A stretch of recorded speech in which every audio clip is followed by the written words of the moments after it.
अस्सलाम के नाज़रीन, प्रोग्राम ऐवान से अवाम तक में खुश आमदीद। मैं हूँ आपके साथ नादिया मिर्ज़ा। नज़ीर, सेनेट इंतखाबात जो कि 3 मार्च को हुए और अब 12 मार्च को होने जा रहे हैं चेयरमैन सेनेट का इंतखाब। जितनी अहमियत सेनेट के इंतखाबात को दी जा रही थी, उससे कहीं ज़्यादा अहमियत चेयरमैन सेनेट के इंतखाब को दी जा रही।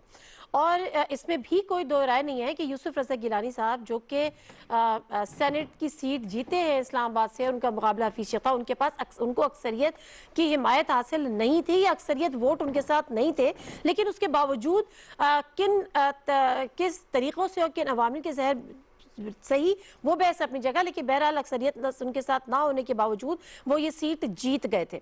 और शायद इसी फार्मूले पे अब हुकूमत वक्त ये यकीन को है उनको, और वो इसको हर सूरत मेक श्योर करना चाह रही है कि जो चेयरमैन सेनेट की सीट है, जिसके लिए उन्होंने सादिक सिंजरानी साहब को ही नामजद किया हुआ है, जो कि अभी भी चेयरमैन सेनेट है, वो ये सीट जीत जाएंगे।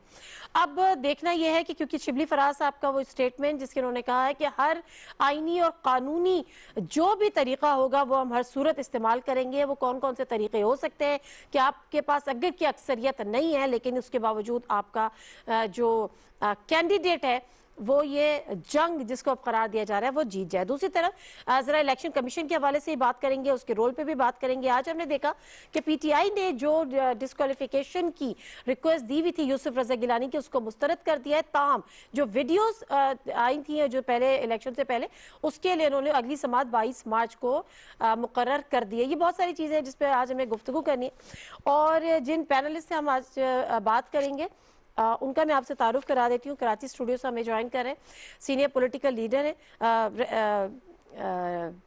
एनालिस्ट हैं नज़ीर लगारी साहब। अस्सलाम वालेकुम नज़ीर लगारी साहब। जी वालेकुम सलाम। नज़ीर लगारी साहब, बड़ी माजरत, मैंने आपको लीडर बना दिया सर। कोई बात नहीं है, कोई बात नहीं है। अच्छा, हमारे साथ फैज रहमान साहब मौजूद है वीडियो लिंक पर, सीनियर जर्नलिस्ट है, सीनियर एनालिस्ट है, इस वक्त यूएसए में मौजूद है। अस्सलाम वालेकुम फैज रहमान साहब, बहुत शुक्रिया आपके टाइम का भी। नादिया, बहुत बहुत शुक्रिया, थैंक। अच्छा, मुझे लग रहा है लीडर लव से आप भी लुत्फ अंदोज हो रहे हैं। जी बिल्कुल, मैं आपने तो माजरत ऐसे की जैसे लीडर आपने कोई बहुत बुरा लफ्ज कह दिया उनको। चले, हो जाता है, क्या पता बन ही जाए नज़ीर लगारी साहब। अच्छा, राजा आमिर अब्बास कुछ ही देर में हमारे साथ मौजूद होंगे, पॉलिटिकल एनालिस्ट है, लॉ एक्सपर्ट भी हैं, कुछ ही देर में वो हमारे साथ होंगे। नज़ीर लगारी साहब, मैं आपसे बात का आगाज़ किए लेती हूँ, सीनियर भी हैं आप, ये बताइएगा कि ये जो इलेक्शन है सेनेट का इंतखाब, हमने देखा यूसुफ रज़ा गिलानी साहब जीत गए बावजूद इसके कि उनके पास अक्सरियत नहीं थी। अब इसी तरह से हुकूमत पर उम्मीद है कि चेयरमैन सेनेट का इंतखाब वो जीतेंगे जबकि उनके पास भी अक्सरियत नहीं है। सर, ये कौन सा फॉर्मूला है?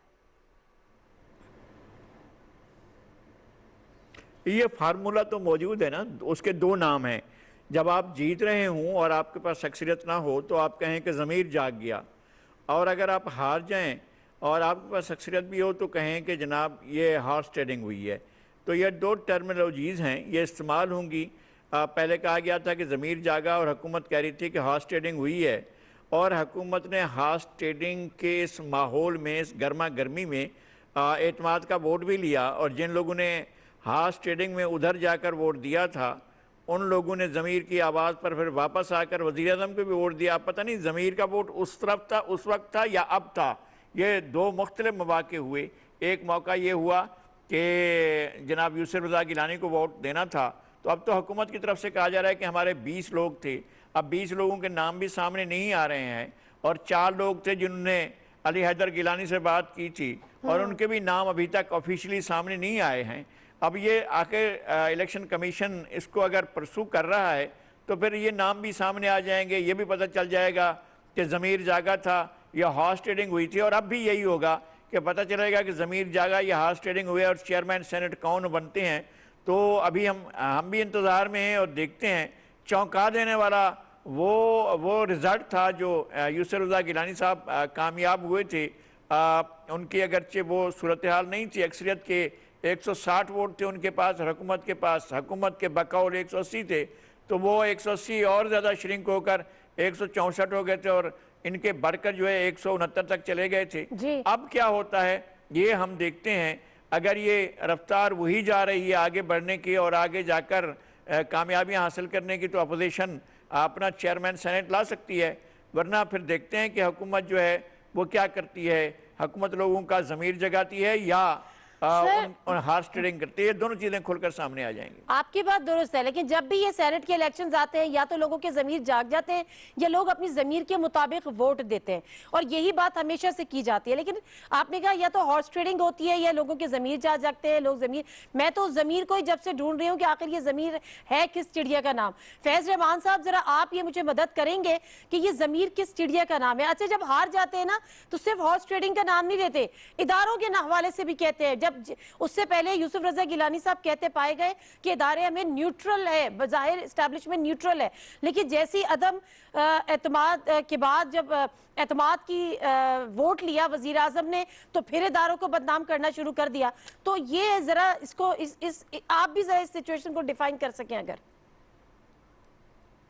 देखिए, बहुत नादिया, सबसे पहले तो बहुत बहुत शुक्रिया। और पहली बात ये कि अगेन मैं नज़ीर लगारी साहब के बारे में, आपने पहले उनको लीडर कहा और फिर बाद में मुआज़रत की, तो उस पर थोड़ा सा मुझे एक थोड़ी सी एक मुस्तरद हुई कि बहरहाल in his own right he is a leader in his own field, शोबे में, और माशाल्लाह बहुत बड़ा नाम है। It's good to be with you and with him on this show. अच्छा, अब देखिए, ज़मीर किस चिड़िया का नाम है। मैंने आज तक ज़मीर नामी किसी चिड़िया को नहीं देखा, अलबत्ता मेरे एक अंकल थे, उनका नाम था ज़मीरुद्दीन, और अब वो नहीं रहा, नहीं रहे। तो अच्छा, ये तो एक जुमला मुतरदा था। लेकिन देखिए नादिया, बात इतनी सादा नहीं है जितनी कि हम लोग असल में इसको देखते हैं, और फिर सियासत का रंग ऐसा हो चला है कि लगता यह है कि हम सिर्फ एक बाइनरी टर्म्स में बात करते हैं, या तो कोई चीज ब्लैक है या फिर वाइट है। चीजें अमूमन जो है, खुसूसन सियासत जो है, बहुत नुआंस्ड होती है। इसमें कई शेड्स होते हैं इसके, और कई कलर्स होते हैं। अगर हमने सब ये तय कर लिया है कि जिस पार्टी की अक्सरियत होगी उसी की चीजें, वही जीतेंगे, वही नॉमिनेट किए जाएंगे, वही प्रेसिडेंट चेयरमैन सेनेट बनेंगे, तो फिर उसके बाद इलेक्शन का जवाब रहता ही नहीं है।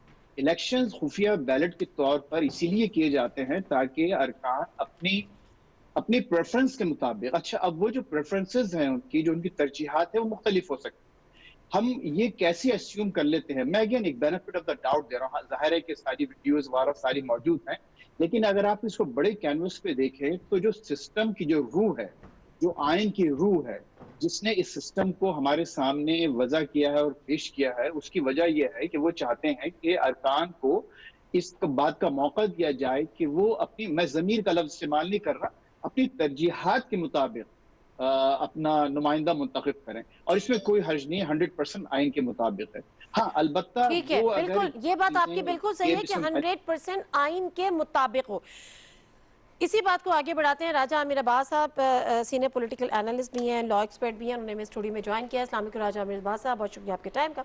यहाँ पर बात हो रही थी उस फार्मूले की कि आपके पास अक्सरियत नहीं होती लेकिन आप पुरुमीद होते हैं, आपके पास अक्सरियत नहीं होती लेकिन सीट आपके नाम हो जाती है। ये कौन सा फार्मूला है, तो उस पर बात हो रही थी। लेकिन इसी बात को अगर आगे बढ़ाते हुए, जो आज इंफॉर्मेशन मिनिस्टर शिबली फराज साहब का भी स्टेटमेंट था कि हम वो हर तरीका आजमाएंगे जो कि आइन और कानून के मुताबिक हो, तो सर इसमें नई बात क्या है? ये तो हमेशा ही आजमाया जाता होगा या अपनाया जाता होगा, या इसके अलावा भी कोई तरीके जिनकी एक्सरसाइज अभी तक नहीं हो सकी?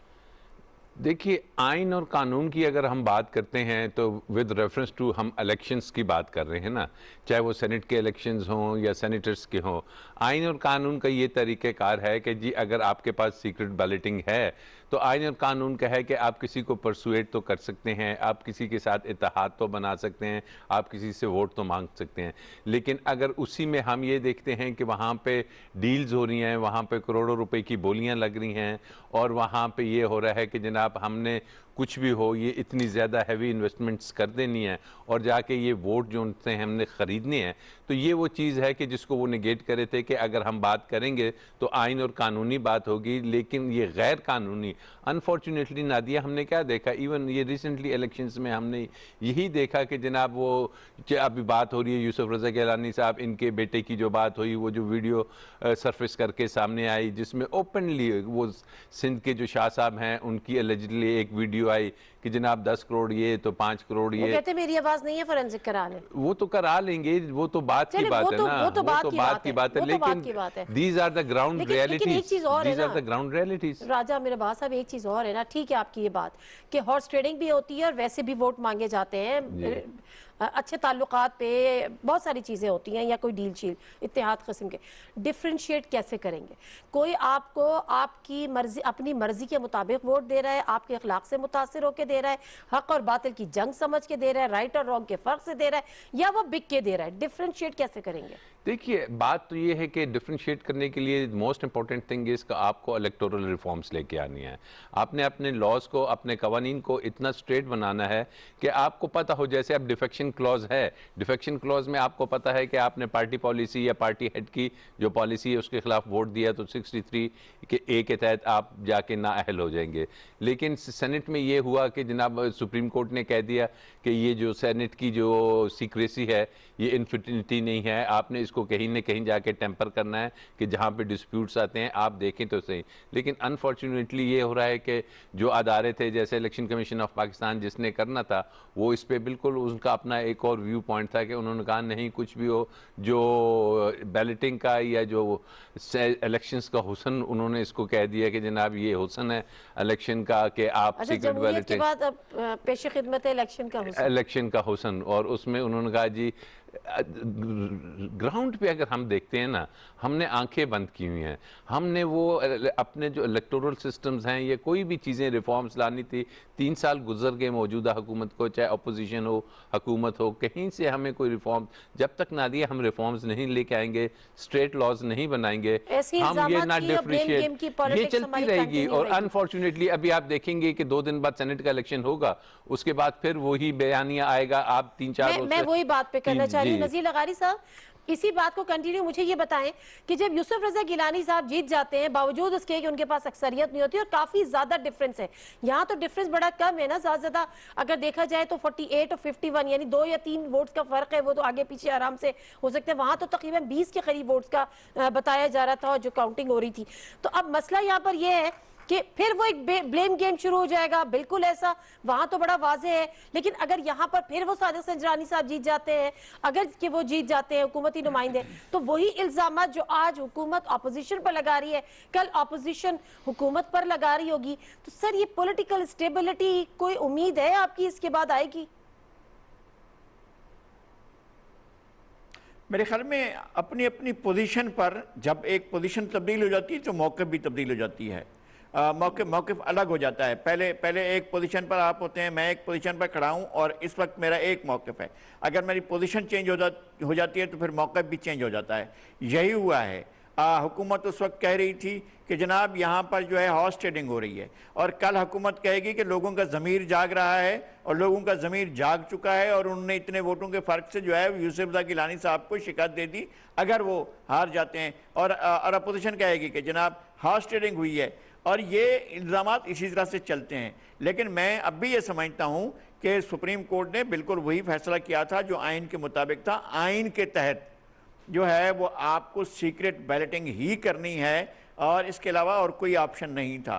और दूसरी बात ये कि जो कहा गया है कि ये जो सीक्रेसी है ये दायमी नहीं है, ये तो दायमी बहस में आ गई और रेफर भी किया गया कि जनाब ये 1967 के में एक फैसले में सुप्रीम कोर्ट ने फैसला दिया था। सुप्रीम कोर्ट के चीफ जस्टिस AR कॉर्नलिस थे और उनकी बेंच ने ये फैसला दिया था, और उस फैसले में भी ये चीज़ इसलिए रखी गई थी कि आगे फिर अयूब खान के अपने अज़ाइम के मुताबिक दोबारा वो BD के फोरम पर जाने वाले थे और इलेक्शन एक दफ़ा उन्होंने मादर मिल्लत के साथ बहुत बड़ा धांधली करके, बहुत बड़ा फ्रॉड करके इलेक्शन जीता था और मादर मिल्लत की पोजीशन को चेंज कर दिया था, और ये तमाम BD मेम्बरान को ख़रीद कर उन्होंने जो है वो वोट हासिल किए थे। अब वो चाहते थे कि ये सिलसिला दोबारा दोहराया जाए, इसीलिए उन्होंने अपने आइन में भी इसकी गुंजाइश रखी थी, इसीलिए फिर कोर्ट का फैसला भी इसी तरह से आया था। उस कोर्ट के फैसले को रेफर किया गया था इस जजमेंट में जो अभी आई है, और जिसमें सुप्रीम कोर्ट ने कहा था कि जी ये जो सीक्रेसी है ये दायमी नहीं हो सकती है। मैं ये समझता हूँ जब तक कि आइन इसकी सराहत ना करे, जब तक आइन आज खुद इसकी वजाहत ना करे कि जी सीक्रेसी जो है वो उसका कोई मुद्दत होती है, और मैं समझता हूँ सीक्रेसी दायमी होती है, मुस्तकिल होती है और हमेशा के लिए होती है। अगर सीक्रेसी है, अगर पार्लियामेंट कॉलेज को चेंज कर देती है कि दायमी नहीं होगी, तो फिर उसी के मुताबिक होगा। वो एक शख्सी आइन था, ये एक पार्लियामेंट का आइन है, और मेरे ख्याल में पाकिस्तान के लिए पाकिस्तान को मुत्तहद वफाक को एक ठोस वफाक के तौर पर रखने के लिए इस आइन का बाकी रहना और इस आइन के बेसिक रूह का बाकी रहना बहुत ज़रूरी है। और इस हिसाब से जो है अगर पार्लियामेंट जाकर अलग कोई अमेंडमेंट करती है तो दूसरी सूरत हो सकती है, वरना इसको राजदारी से ही और सीक्रेसी के साथ ही ये वोटिंग हो सकती है। अब इसके नतायज क्या होते हैं? हाँ। ये नतायज कल ये थे कि जनाब यूसुफ रजा गिलानी जी, आप बिल्कुल सही कह रहे हैं, क्योंकि आइन में तरमीम है और यही सुप्रीम कोर्ट की एडवाइस भी थी जो ओपिनियन सीख कर रहे थे गवर्नमेंट कि जी आइन में तरमीम होगी, और इलेक्शन कमीशन ने वाजे कर दिया था कि जी आइनी तरमीम जो है वो पार्लियामेंट ही कर सकती है, वही सुप्रीम है। इस पे तो अब कोई बहस मजीद है ही नहीं। लेकिन उसी एडवाइजरी में एक और बात की थी कि ये इलेक्शन कमीशन की जिम्मेदारी, यानी आर्टिकल 218 जिसके तहत इलेक्शन कमीशन को कहा था कि ये आपकी जिम्मेदारी है कि फ्री फेयर ट्रांसपेरेंट इलेक्शन को मेक श्योर करें, प्लस ये कि उसमें किसी किस्म की जो है वो करप्ट प्रैक्टिस ना हो। फैज रहमान साहब, हम आज ये बहस कर रहे हैं कि जो जीत जाता है वो कहता है कि जी ये जमीर के मुताबिक था, जो हार जाता है वो कहता है हॉर्स ट्रेडिंग हो गई या फला फला ने उनको पैसा चल गया, लोग बिक गए। तो ये हम तो इस बहस में पड़े रहते हैं क्योंकि हम तो एक आम लोग हैं ना, हम देखने वाले हैं। लेकिन इलेक्शन कमीशन की तो ये जिम्मेदारी है, तो इलेक्शन कमीशन को के लिए जज करने के कोई पैरामीटर्स है? नहीं है। नहीं है तो क्यों नहीं है? होने चाहिए।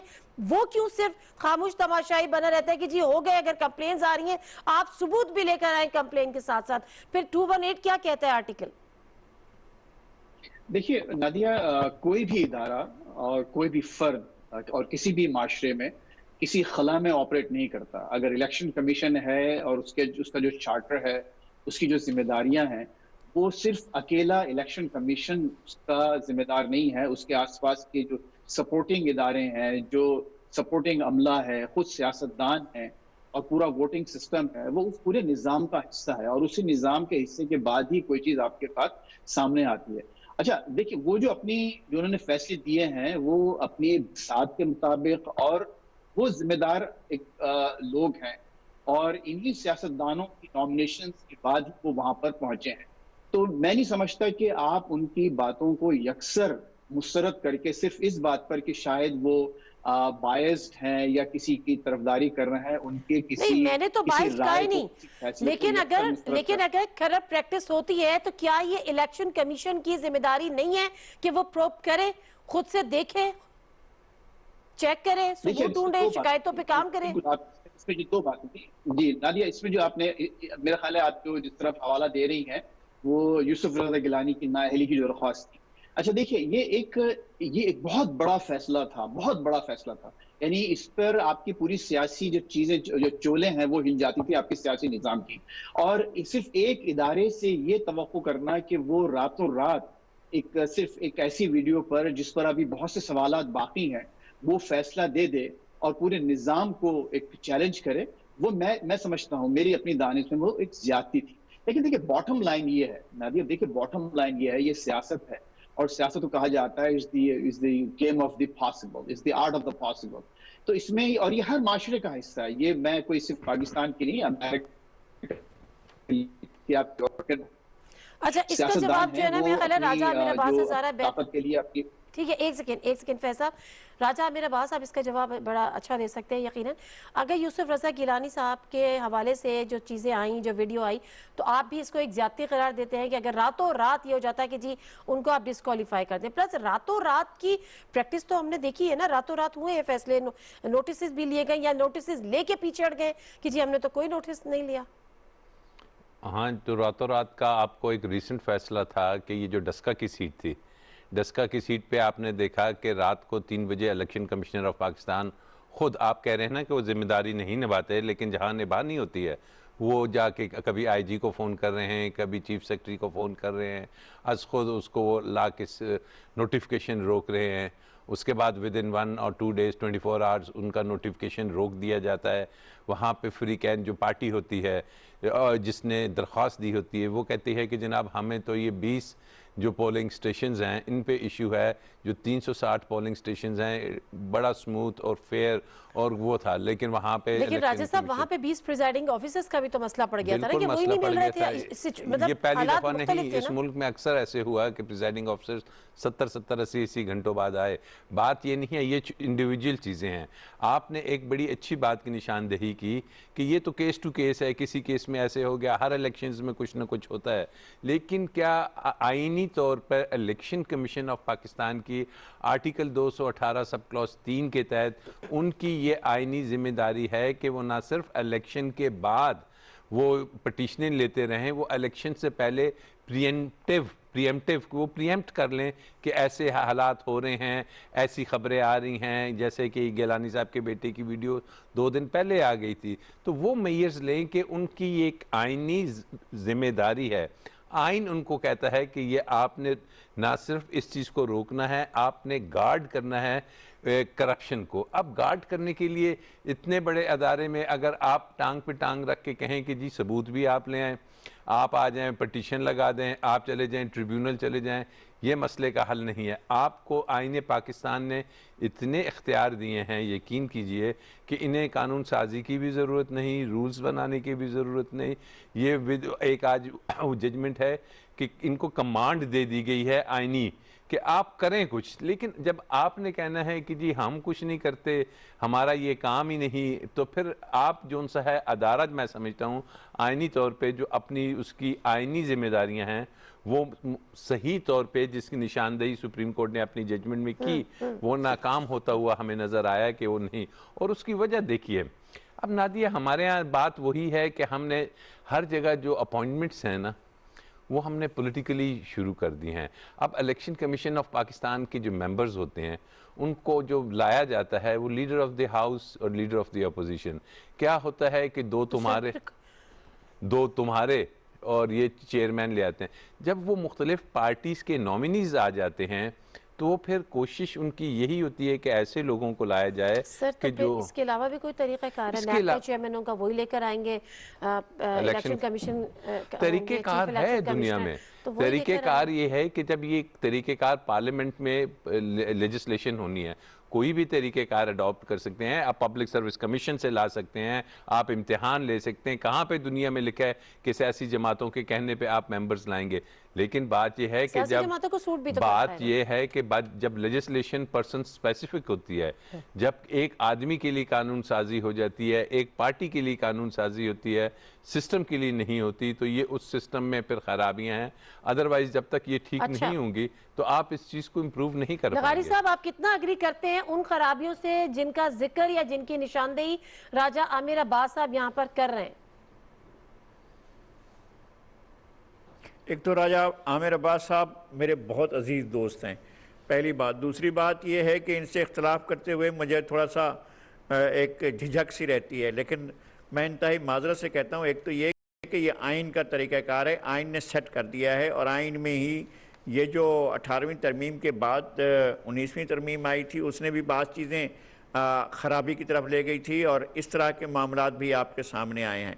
अब ये आइन ये कहता है कि चेयरमैन इलेक्शन कमीशन का, चीफ इलेक्शन कमिश्नर का जो सिलेक्शन है वो कैसे होगा, आइनी तरीक़ाकार है। सुप्रीम कोर्ट ने अपने लिए 20 मार्च सन 96 के फैसले के मुताबिक तरीक़ाकार वज़ा कर लिया कि जी सुप्रीम कोर्ट चूँकि एक आइनी इदारा है और उसने अपने चीफ जस्टिस के तकर्रुर का तरीक़ाकार वज़ा कर लिया, तो अब हमें मालूम है कि जनाब इस वक्त जो हैं वो चीफ जस्टिस जो हैं जस्टिस गुलजार साहब हैं, और उनके बाद जो है वो जस्टिस उमर अता बंदियाल आएंगे, और उसके बाद जो जस्टिस काजी फ़ायज़ ईसा आएंगे, और उसके बाद जस्टिस, ये तरीक़ाकार हमें मालूम है। और चूँकि ये उनका एक सेट किया हुआ अच्छा, इसको भी पार्लियामेंट तरमीम कर सकती है, और तरमीम करते हुए ये भी कर सकती है कि हम चीफ जस्टिस की मुद्दत मुकर्रर कर देते हैं कि इतनी मुद्दत के लिए होंगे, या उम्र का कोई और फार्मूला ला सकते हैं, कुछ भी कर सकते हैं। लेकिन चूंकि ये तय हो चुका है, इसलिए पार्लियामेंट ने भी इसको नहीं छेड़ा है, लेकिन पार्लियामेंट का इख्तियार है कि उसको छेड़ सकती है। चेयरमैन इलेक्शन कमीशनर या नैब के चेयरमैन या इस तरह के आईनी इदारों के बारे में आइन ने तरीक़ाकार तय कर दिया है, हम उसको नहीं वो कर सकते। मेरी ख्वाहिश हो भी कि मैं बदल दूं, मैं बदल नहीं सकता। मैं ये नहीं कर सकता ये इख्तियार जो आइनी इख्तियार जो है वो मैं सदर को तफवीज़ कर दूं, या ये कहूं कि जी अच्छा फलां मनसब के लिए फलां इदारा जो है वो जिम्मेदार होगा। ये तरीक़ाकार आइन में तय किया गया है कि सदर और वज़ीर आज़म और लीडर ऑफ अपोजिशन मिलकर तय करेंगे, और उसके बाद अगर उनमें इत्तेफाक ना हो सका तो फिर जाएंगे और अगर इसमें तब्दीली करनी है तो फिर आइन में इलेक्शन कमीशन के पास, सुप्रीम कोर्ट। ठीक है। अच्छा फैज रहमान साहब, अभी नज़ीर गारी साहब ने कहा था कि जब आपकी पोजीशंस होती हैं तो फिर आपके स्टांस भी चेंज हो जाते हैं, जब आपकी पोजीशन चेंज होती है तो आपका स्टांस चेंज होता है। ये बड़े मजे की और दिलचस्प बात की है, क्योंकि इसकी एग्जांपल भी हमने रीसेंट जो पॉलिटिकल स्टेटमेंट्स थे उसमें देखी।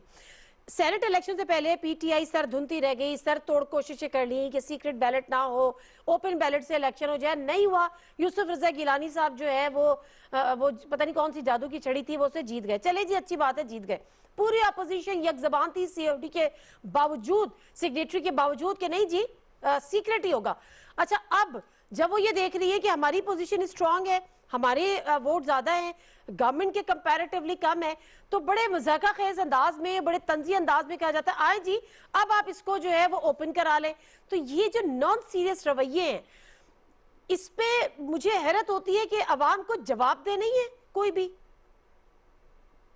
बिल्कुल, जो जिस जादू की छड़ी का आपने जिक्र किया है नादिया, आप हम सब अच्छी तरह जानते हैं वो जादू की छड़ी क्या है और कहाँ से आई है। लेकिन देखिए बॉटम लाइन ये है कि जो मशहूर एक शेर है, एक दोबारा पढ़ देता हूँ मैं, फिरत का नाम जुनू रख दिया जुनू का फिरत, जो चाहे आपका हुस्न करिश्मा सास करे।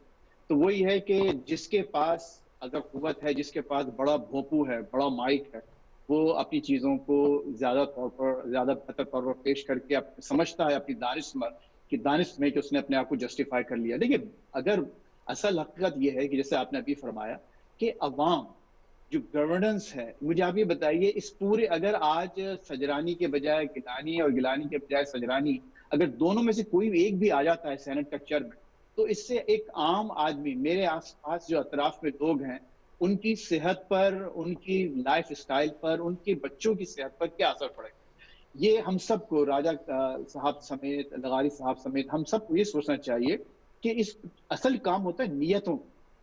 मैं प्रोसेसेस और मैं जितनी भी उसके सारे तरीक़ेकार सब कुछ एक एक जुजियात के साथ तय कर सकता हूँ, लेकिन अगर हमारी नीयतें साफ नहीं है तो फिर उसको आप 10 तरीके से अपने उस पर मोड़ तोड़ के आप मसला नियतों का ही है, मसला सारा नियतों का ही तो है ना फैज रहमान साहब, मसला सारा नियतों का है। इन्नमल आमालु बिन्नियात, और वाक़ईतन ये है कि इसमें नियत का देखिए। अच्छा, इसमें बात दरअसल ये है, और मैं राजा साहब के साथ थोड़ी माज़रत के साथ अर्ज करना चाहता हूँ।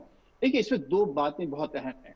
एक तो ये कि ये जो कुछ भी निज़ाम है, इसमें दोनों तरफ सबके हाथ गंदे हो चुके हैं। अब्दुल कादिर साहब का हमारे सामने केस मौजूद है, अबड़ो साहब का केस मौजूद है, और फिर उसके अलावा ज़ाहिर है दूसरी तरफ दूसरे केसेस मौजूद हैं। लेकिन इनकी जिम्मेदारी, जो हुक्मरान जमात की जिम्मेदारी, दो तरीकों से ज्यादा होती है। एक तो ये कि आप हुकूमत में हैं तो आप एक हायर मोरल ग्राउंड आपका होता है, तो आपको वहाँ ज्यादा एक बेहतर तरीके से परफॉर्म करना होता है। दूसरी बात यह है कि इमरान खान साहब की जो शख्सियत है, जो उनका मैसेज है, जो बैकग्राउंड है नया पाकिस्तान का, उनको कोई भी ऐसी, उनकी पार्टी को कोई भी ऐसी बात करते हुए 10,000 सोचना चाहिए कि उनकी लेगेसी पर इसका क्या असर पड़ेगा।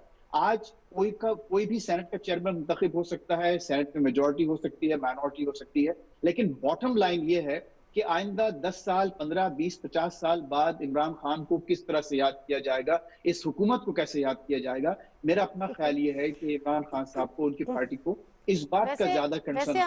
वैसे हमारे लोगों की बड़ी शॉर्ट मेमोरी होती है फैज रहमान साहब। मसला यहाँ पर यही है कि हम जिस माशरे में रह रहे हैं ना, तो ये जो हमारी जो सोसाइटी है, ये जो हमारी पॉलिटिकल पार्टीज हैं, ये जो हमारे पॉलिटिकल लीडर्स हैं, फिर उनके जो पॉलिटिकल पार्टीज के लीडर्स हैं, ये भी इन्हीं का एक हिस्सा है। मैं अपने पिछले प्रोग्राम में भी एक बात कह रही थी राजा मेरा बात साहब कि हम ये बात तो करते हैं कि पीटीआई जो है वो स्टेटस को के खात्मे के लिए आई थी, पीटीआई एक तब्दीली के लिए आई है, पीटीआई एक नया पाकिस्तान के लिए आई है, लेकिन नया पाकिस्तान बनाने के लिए वो फरिश्ते तो अपने साथ नहीं लेकर आएंगी ना, यहीं से तो उनको लोग लेने। इमरान खान साहब से एक इंटरव्यू के दौरान हमने ये सवाल किया था जब इलेक्टेबल्स को वो ले रहे थे, उन्होंने कहा मैं क्या फरिश्ते लेकर आऊं, मैं कहां से लेकर आऊं, आप जो पत्थर उठाए अंदर से वही चीज निकलती है। तो इसका हल क्या है? इस सिस्टम में रहते हुए या तो फिर आप गिव अप करके बैठ जाए कि भाई हम कुछ नहीं कर सकते, करें जो इनको करना है, या फिर आप उसका हिस्सा बन के उसके अंदर जाके लड़ाई लड़े। देखिए, इसका हल एक तो है, हमें थोड़ा सा टाइम ज़रूर देना होगा। हम समझते हैं कि कोई, जैसे आपने जादू की छड़ी की बात की, या स्विच लगा हुआ है ऑन ऑफ होगा तो दुरुस्त होगा। ये स्लो एंड स्टडी एक दुनिया में एवोल्यूशन होती है कि आप एक प्रोसेस से, अब जैसे कि हमारे मुल्क में ये खुशाइंद बात है कि लोग अब डिस्कस कर रहे हैं कि आइनी जिम्मेदारियां क्या होती हैं, सीक्रेट बैलेट्स क्या होते हैं, वोट का तकद्दुस क्या होता है। आज से कम जो पुराने अदवार थे, इमरान खान की हुकूमत में ये चीज़ सामने आ रही है कि लोगों को एजुकेशन मिलनी शुरू होगी कि जनाब, हाँ, कि जनाब देखिए हमारे सिस्टम के फ्लॉस क्या हैं, हमारे सिस्टम में इन लेजिस्लेटर्स ने कहाँ पे अपनी ज़ात को फ़ायदा पहुँचाने के लिए किस किस्म की कानून साजियाँ की हुई थी। तो आहिस्ता आहिस्ता वो बातें अदालतों में जा रही हैं, फैसले आ रहे हैं, और ये फिर इवॉल्व होते होते एवोल्यूशन से ये चीज़ें फिर आगे जाके चेंजेस होंगी।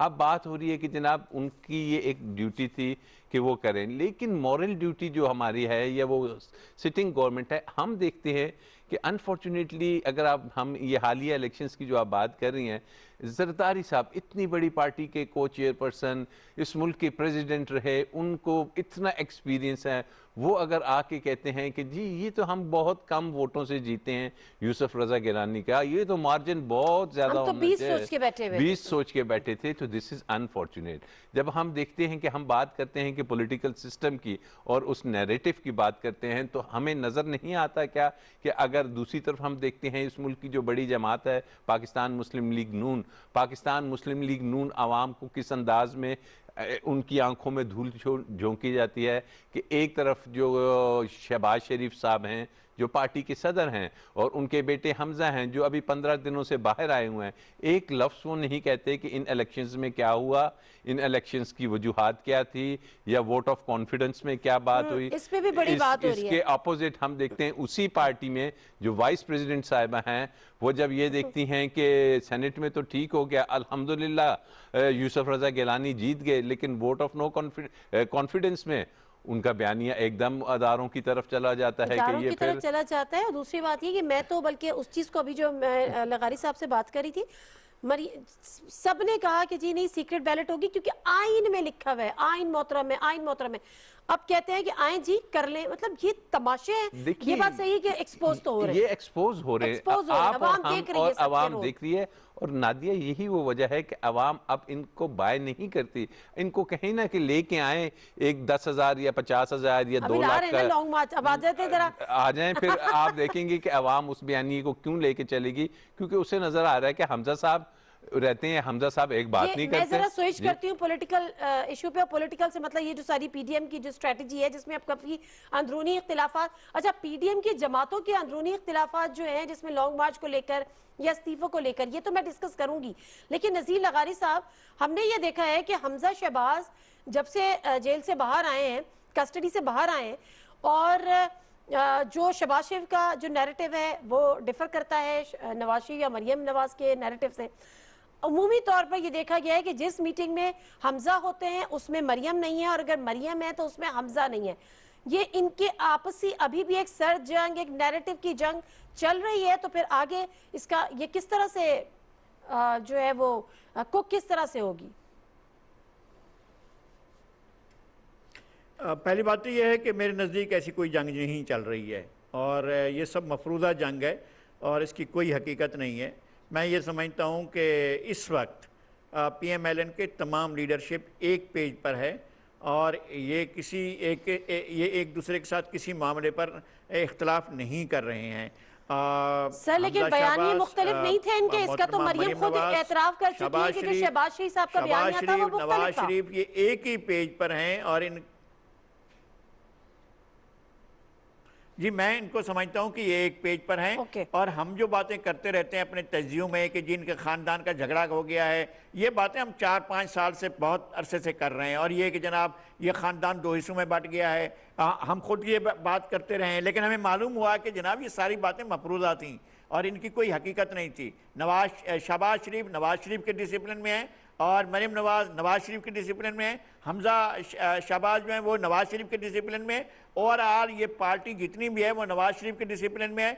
आप नवाज शरीफ के बारे में कुछ भी कहें, मगर मुस्लिम लीग यूनाइटेड है नवाज शरीफ की लीडरशिप में, ये इस बात से कोई इनकार ही नहीं कर सकता। ये बिल्कुल साफ है, ना शीन से काफ निकल रही है, ना काफ से नून निकल रही है, ना नून से मीम जा रही है, कोई चीज़ नहीं हो रही है। ये एक ही जमात के तौर पर फंक्शन कर रही है और इसके बारे में हमारे मफरूज़ात जो हैं वो सारे के सारे नक्श बर आब साबित हुए हैं कि जैसे पानी पर कोई निशान लगाया गया वो मिट जाता है, इस तरह की बातें साबित हो रही हैं। अब तक कोई चीज़ ऐसी सामने नहीं आई है जिससे ये लगे कि पाकिस्तान मुस्लिम लीग नून जो है वो किसी हिस्से बखरे का या टुकड़े टुकड़े का शिकार हो रही है। ऐसी कोई सूरत हाल हमें अच्छा, नजर ऐसा नहीं आ आपको रही कुछ है। दिखाई नहीं दे रहा। फैसल रहमान साहब, आपको क्या दिखाई दे रहा है? नैरेटिव की जंग है, नहीं है?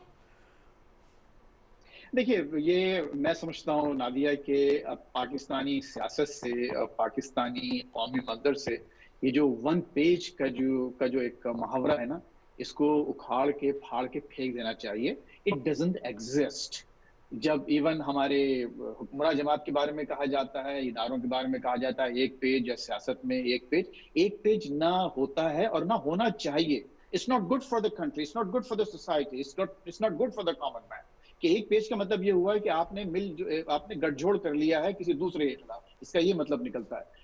मेरा अपना ख्याल ये है, लगारी साहब के साथ मैं पसंद एहतराम कि जो उन्होंने फरमाया है, it could be wishful thinking कि मुस्लिम लीग में इख्तलाफात नहीं है, प्रॉब्लम्स नहीं है, प्रॉब्लम्स हैं।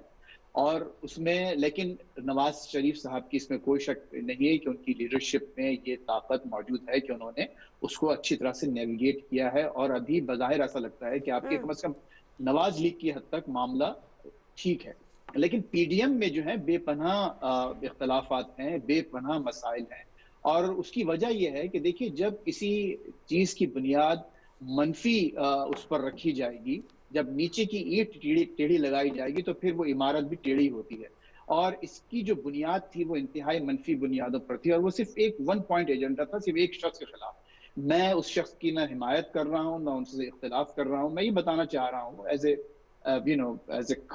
कॉमन मैन कि आप जब मनफी बुनियादों पर सिर्फ एक वन पॉइंट एजेंडा है कि आपको इमरान खान को हटाना है, और उसके बाद फिर आप ये ना तय करें कि इमरान खान अगर हट जाते हैं तो उसके बाद फिर क्या होने वाला है।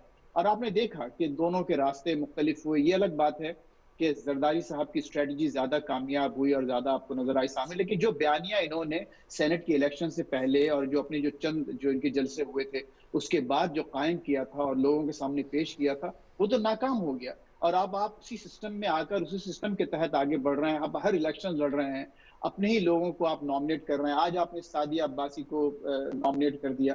इतने बड़े बड़े सीनियर लोग आपकी पार्टी में मौजूद हैं, लेकिन एक साबिक वज़ीर आज़म की बहन कायदे हज़्ब इख्तिलाफ के तौर पर नॉमिनेट हुई हैं। तो ये वो तमाम बातें हैं जिसका हमको एक न्यूट्रल एनालिस्ट के तौर पर इदराक होना चाहिए और उसको हमको बरमला कहना चाहिए। और यही एक अच्छी सर्विस है अवाम के लिए कि अवाम को समझ में आए कि मैं सिर्फ इस बुनियाद पर कोई बात नहीं कर रहा कि मेरा ताल्लुक इस जमात से है, बल्कि मैं इस बात पे कह रहा हूँ कि ये बात गलत है, इसको नहीं होना चाहिए। और जैसा कि मैंने इससे पहले अर्ज किया, और अगेन गोइंग बैक टू राजा साहब कमेंट्स, कि ठीक है, इनको वक्त मिलना चाहिए, इसमें कोई शक नहीं। और मेरा खुद अपना ख्याल ये है, again as a very neutral person, कि आपको बजाय ये कि सिर्फ इस बुनियादों पर कि अगर हमने इमरान खान को 5 साल पूरे दे दिए तो फिर इमरान खान अपने पैर हमेशा के लिए सियासत में जमा लेंगे, ये एक बहुत मनफी रवैया है, मनफी बुनियाद है। आपको चाहिए कि जो कुछ कर लिया आपने कर लिया, अब आप आए और गवर्नेंस की तरफ तवज्जो दें, अपोजिशन के साथ मिलकर, हुकूमत को और अपोजिशन को गवर्नेंस की तरफ तवज्जो दें। और सबसे बड़ा रिलीफ चैलेंज जिसका इदराक खुद हुकूमत को है कि महंगाई पे काबू पाना है। कल भी ये टास्क दिया गया है। अच्छा, मैं सिर्फ इंफॉर्मेशन के लिए कि जो डिप्टी चेयरमैन सेनेट का इंतखाब का जो नॉमिनेट करना है वो अभी तक फाइनल नहीं हुआ है। उसमें 3 नाम सामने आ रहे थे, एक फैसल जावेद का आ रहा था, मिर्जा अफरीदी का आ रहा था, एजाज चौधरी का आ रहा था। और उसके साथ साथ कल दोपहर 12 बजे तमाम सेनेटर्स को जो हुकूमती भी हैं और इत्तेहादियों के भी हैं, उनसे एक मुलाकात भी इमरान खान साहब की होगी। अच्छा राजा अमीर अब्बास साहब, let's come back to the differences of PDM issue. अच्छा, पीडीएम के अंदर एक तो वो के जो हम बात कर रहे हैं, जहां हमजा होते हैं वहाँ मरियम नहीं होती, जहाँ मरियम होती है वहाँ हमजा नहीं होते। लगारी साहब कह रहे हैं ऐसा कुछ भी नहीं है, नून चीन पे काफ सब एक साथ है, नहीं मतलब काफ हटा दे।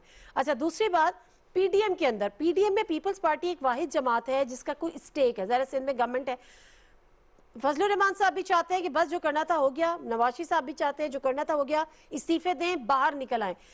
पीपल्स पार्टी को इससे इख्तिलाफ है, ये बात दुरुस्त है? देखिए, अब पीडीएम की सदारत मौलाना फजलुर रहमान, हमने देखा कि पिछले 1.5-2 साल उनका जो टारगेट था वो यही था कि असम्बलियाँ ख़त्म हों, सेनेट के इजलास ना हों, अदारों को मलाइन किया जाए, अदारों को कमज़ोर किया जाए। लेकिन क्या होते हैं कि अनफॉर्चुनेटली वो जो एकदम बयानिया चेंज होता है। आज मौलाना फजलुर रहमान का जो उम्मीदवार है वो डिप्टी चेयरमैन सेनेट के लिए गफूर हैदरी साहब उसी लॉबीज़ में, उसी ईवान में घूम रहे हैं, फिर रहे हैं, कन्वर्सिंग कर रहे हैं। तो क्या आवाम को नज़र नहीं आएगा कि मौलाना एक डिप्टी चेयरमैन के लिए उसने जो पार्लियामेंट और जो वो पीडीएम का नैरेटिव था वो ख़त्म कर दिया? जाली पार्लियामेंट। क्या यही मौलाना नहीं कहता था कि जी सिंध की हुकूमत अगर टूट जाती है, जरदारी साहब की अगर वो गवर्नमेंट वो ख़त्म कर देते हैं तो ये इलेक्शन नहीं होंगे सेनेट के? और उसके बाद बिलावल भुट्टो साहब जो कह रहे थे कि जनाब इस्तीफ़ा वो एटम बम है, वो एटम बम कौन सा था वो इस्तीफे वाला? वो तो नहीं चला। वो तो उसके बाद उन्होंने तो कहा नहीं, हम कैसे ये कर सकते हैं कि सिंध की गवर्नमेंट क्या है? सिंध की गवर्नमेंट वो है कि जहाँ पे इनके अपने बहुत से केसेस चल रहे हैं और उन केसेस का एविडेंस, उन केसेस का रिकॉर्ड, उन केसेस का जो कुछ भी है वो सिंध गवर्नमेंट और उन महकमों के पास हैं।